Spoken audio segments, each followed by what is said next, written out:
Hello, everybody. It's Jerry Norris at the Fledge. Welcome to another episode of Every Damn Day. Today, I have with me Patrick and Christian with the Sylvan's NeighborWood Sustainable Community, and they're here to, tell us about that and tell us what they do every damn day. Welcome, Patrick and Christian. How are you today? Doing great. I'm pretty good.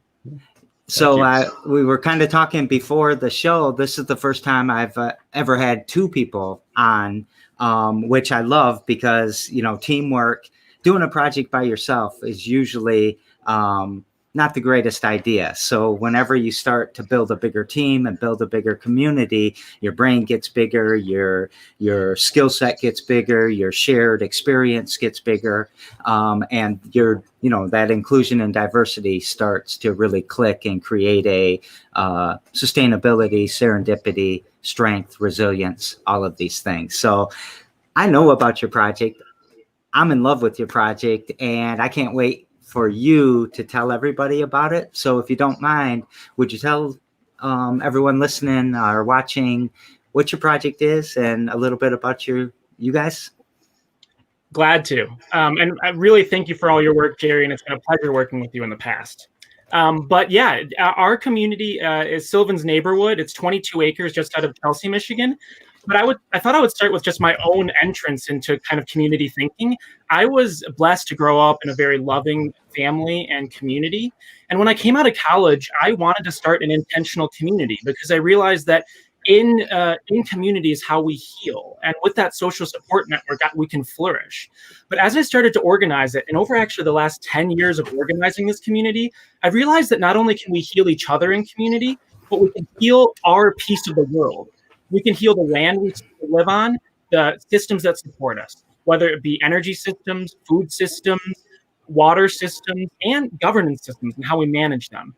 So 4 years ago, I met Patrick in my organizing and realized that our vision for community really aligned. So we've been working on the 22 acres outside of Chelsea, Michigan in Sylvan's NeighborWood, because we're in Sylvan Township, to showcase what the most sustainable community might look like if you were to build it from the ground up to take advantage of all of our knowledge in what sustainable infrastructure looks like.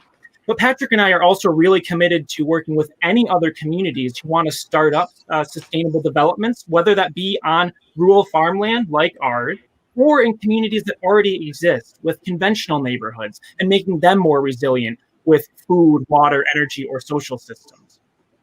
So really happy to be on the interview today because I think it's also sustainably regenerative to engage with people who are curious about the project because it pushes us to be more articulate. So I appreciate the opportunity. Yeah, I like the pitch too. I always like it when people are working on their pitch. So I think Patrick, though, you've got more to add. It's that big brain. Maybe well, yeah, we're not really two guests. We're really one person with two heads. But the other head will speak for a little while. I think that the way that many people are living so-called conventionally is not very conducive to their well-being, and that there needs to be a better way. And I've seen enough examples of people doing other things, loosely speaking, in the permaculture world, you might say, to realize there really is a better way, but somebody has to bring it into reality. And somebody has to bring it into reality in a place that's visible. That's why I'm so happy to have my land that's just outside of Chelsea here. And we've had a lot of challenges fighting through ordinances. We were doing it last night. But it's worth it. It's worth it because rather than isolating our community someplace out in central Missouri or anything, I mean, there are people who did that, and that's great. But if we really want to have an impact, and Kristen knows, I say many times, we need 1 million of these. It's amazing how many people, when they understand the concept, how attractive this is to other people. Yeah. Even people who you wouldn't think want to live in an eco village. Once they get it. we are meant as human beings to live much closer to the land and to each other than we do. And there really isn't an inherent conflict in that. We're not going to destroy the world by inhabiting it. Well, we might if we keep going the way we are, but we don't have to. So I think that, I think you're right. A million of these is what is going to really make an impact. And if you keep being forced to be out in the, boondocks, for lack of a better word, then it's not going to create that awareness. You're not going to be able to reach as many people. And what's shocked me already in our conversation is you're fighting through regulations. You want to save the environment. You want to be more sustainable. You want to work, be more happy in what you're doing. Get rid of this consumerism and this capitalism without the moral compass and all of that. And there's regulations in your way. So what are the powers to be? I don't mean to create a conspiracy here or anything, but the systems are really against us when we want to do stuff like this. Yeah. Well, it's not I don't think it's a conspiracy. I think it's right. just people being comfortable. Well, people are not comfortable either, but people being afraid of something different. And all the systems are in place to regulate what we have now. That makes sense. Yeah. They haven't thought about what we could have instead. And that actually is a primary feature of how zoning actually works. And it's not very well understood. That zoning, at least in Michigan, gives you a list of permitted uses for your zoning district and a list of permitted uses for the other zoning district and the other one and so forth. If you're doing something different that's not on the list, by default, it's not permitted. So it's not permitted simply because nobody thought of it before. Nobody put it on the list. Very good point. Very insightful. But when you try to put something on the list, people get really nervous. Oh, this is going to cause some unintended consequences, and we don't know what it is. They're all over the place. They can, it can cause A or B or not A and not B also at the same time. And there's just a lot of fears about something different.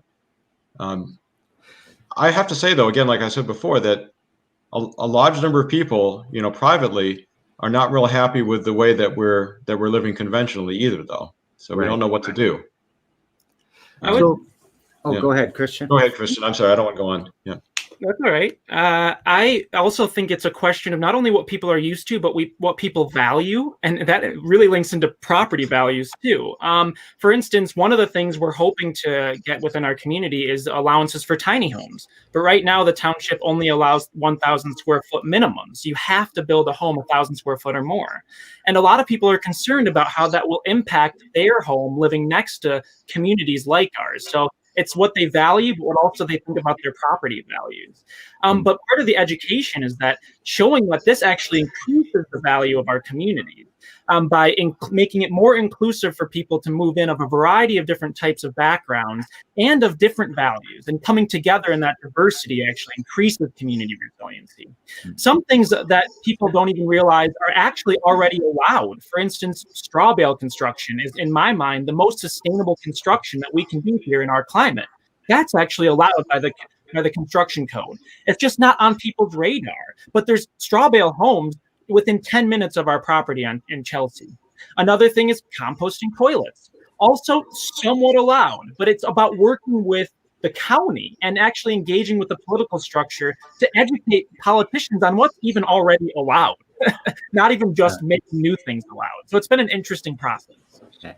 So if we came to your community and you were going to give us a tour, what are some of the things we would see? Right now, I'm sorry. Go ahead. I said a lot of weeds. No, there's some stuff going on there now. We're not permitted to begin building the homes yet, but there is some farming going on.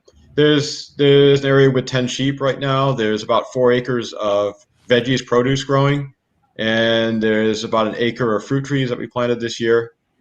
And there's a little community gathering space around an outdoor earth oven, like a pizza oven, wood fired. And I think that One of the things I might tell people is that the things that they look at as weeds are actually regenerative soil amenders to like naturalize a grazing ecosystem. We plan for a silvopasture agricultural system, which is actually the most carbon sequestering form of agriculture, where you integrate ruminants grazing in between an orchard of fruit and nut trees. So sheep and goats grazing and helping increase the fertility of that cycle. So I would be educating the entire time as I want to do. But one of the things that Patrick didn't mention is just also a little earth bag structure too. That's kind of our tool shed that will eventually be earth burned. So just starting to show like you can use cob to make a pizza oven. You can use earth bags. And some of the agriculture stuff we're starting to do is starting to show sustainable agriculture.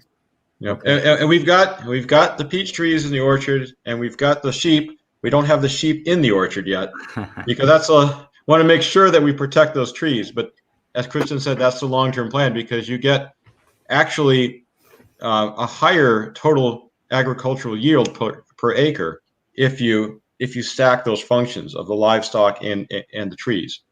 It's part of what we're trying to show, actually. Yeah. The squirrels stole all my peaches. What do I do with the squirrels? I'm trying to give them corn now. So I was talking to a prospective resident the other day about squirrels, and I said, learn to eat squirrel meat. My grandfather fed it to us when I was young. I've eaten squirrel before. Yep. So we have it. That's not an official characteristic of our subdivision. For those people who are a little bit skeptical of things that are new, we're not mandating consumption of squirrel meat yet. Actually, every time I bring that up, somebody knows somebody who eats squirrels. It's kind of a cultural difference, I think. My family grew up on squirrels. I'm not kidding. Yeah. So urban hunting. You're promoting urban hunting to go with our farming. Yeah. No, they are not doing that. I am mentioning that.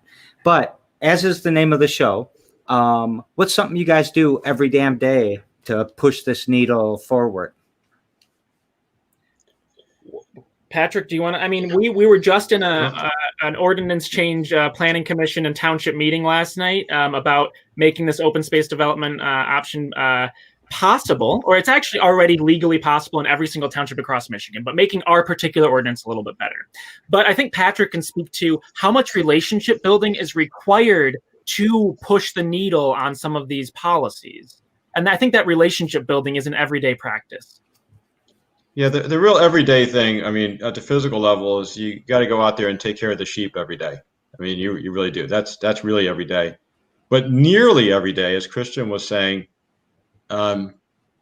you're making connections in the community, whether it's with neighbors, with the local elected officials.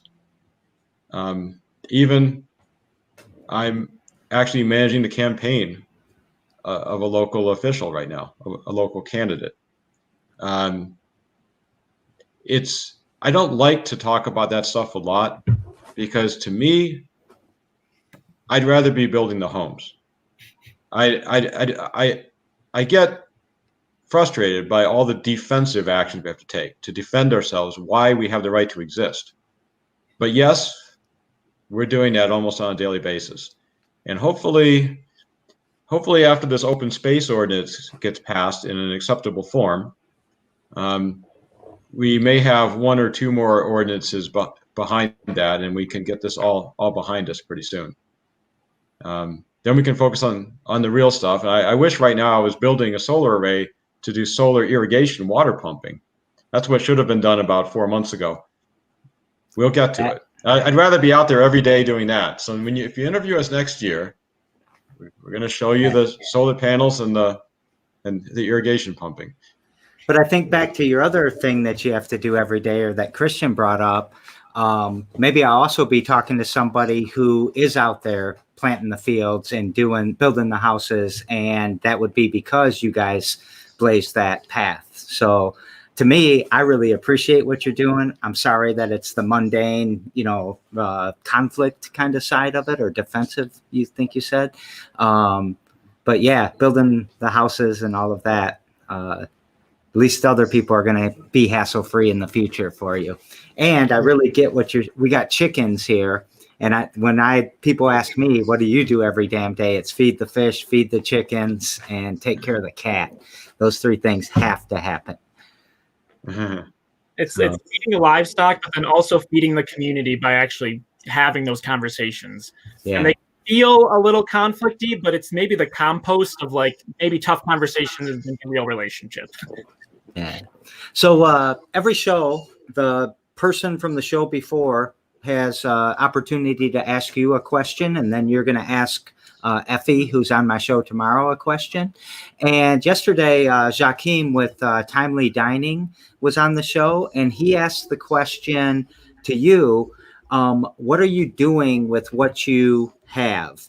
Which he didn't really know what you guys were doing. And I think it's a perfect question for your sustainable community. Well, what I'm doing with what I've been developing my relationships and planning next steps. I think that honestly, it's not just about building relationships for the future and thinking about how prospective residents might want to live in our community, but it's also getting emotional support from those connections. So a lot of it has just been, I know we're all in hard times right now. So for me personally, it's been drawing on that love and support. Okay. You got anything you want to add to that, Patrick? Well, I guess the first thing that comes to mind is the land itself. That's what I had. That's what I brought into it. 5 years ago, I bought this piece of property not knowing what I wanted to do with it. And then I joined an intentional community group around Ann Arbor. I got the idea, so, oh, that's what I'm going to do with it. I got this great piece of land that actually is in the right place, and let's use it. And also all the wealth of skills that that Christian brings in when we joined forces a few years ago, as well as some of the other people who are coming closer to the core of the community now. Everybody's got a different skill, and we're going to be employing them. There are people with community skills, land use planning skills, financial skills, real estate background. Really blessed if we can make this team coalesce and use everybody's skills adequately. Looking forward to that. More likely over the winter. Yeah. Can I just also speak to Patrick? His what he was bringing too is that like he really lives in this community and engages in it. Like when I first met him, I learned that he had, correct me if I'm wrong, but made like every community meeting for the last 10 years, something like that, like every township meeting for the last 10 years. So like to me, that is investing in the community and its governance. And now we're like leveraging that knowledge to help make it better is what we're doing. And I just really appreciate what Patrick has brought. Yeah, if I could say that, it is true. I mean, I've been to 99 of the last 100 township board meetings. I missed one because it got scheduled in an odd schedule and I forgot about it. But I think I don't see this community as being totally distinct from the surrounding community.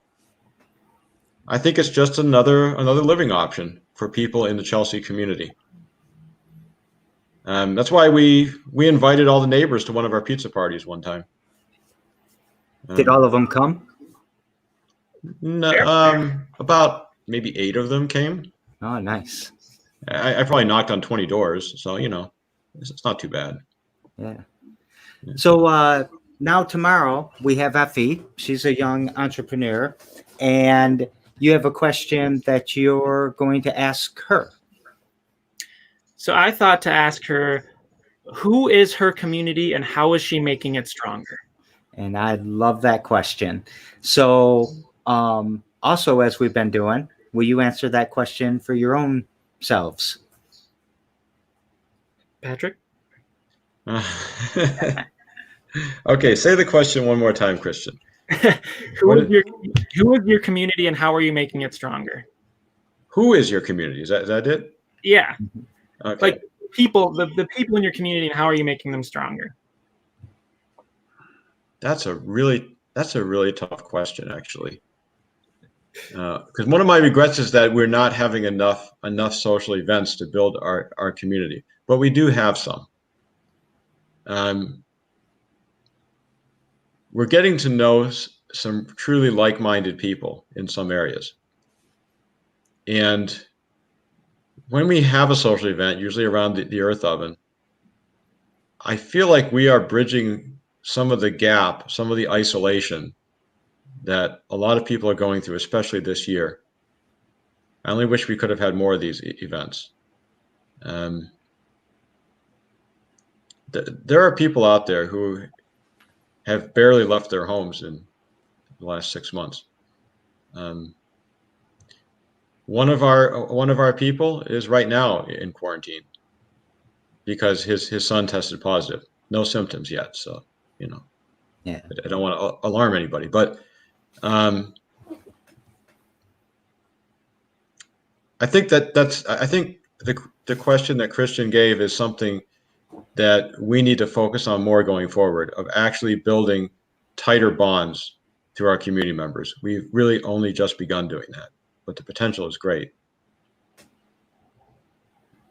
And I'll just say that, Patrick is a major part of my community, and getting to know him over the last 4 years and talking to him weekly has been building the deep roots I think that we need to form a little nucleus for this community to grow out from. So I really appreciate his partnership. Well, that is an excellent question. You guys are super interesting. We're really excited to learn more about the project as it evolves, or what is evolving. And anything you want to go out with? Our website is NeighborWood, not neighborhood. We'll be living with the forest. NeighborWood.us, and be in touch with us. We'll help you form communities of your own. .us, I like that. Yeah. All right. Well, thanks for being on the show. Hey, everyone. Every Damn Day happens every damn day at 2 p.m. And tomorrow morning at 9 a.m., we've got 99 Problems, but a Pitch Ain't One. Join us on Zoom, Facebook, or YouTube. Thanks, guys. Love what you're doing. Can't wait to keep learning. Thank you very much.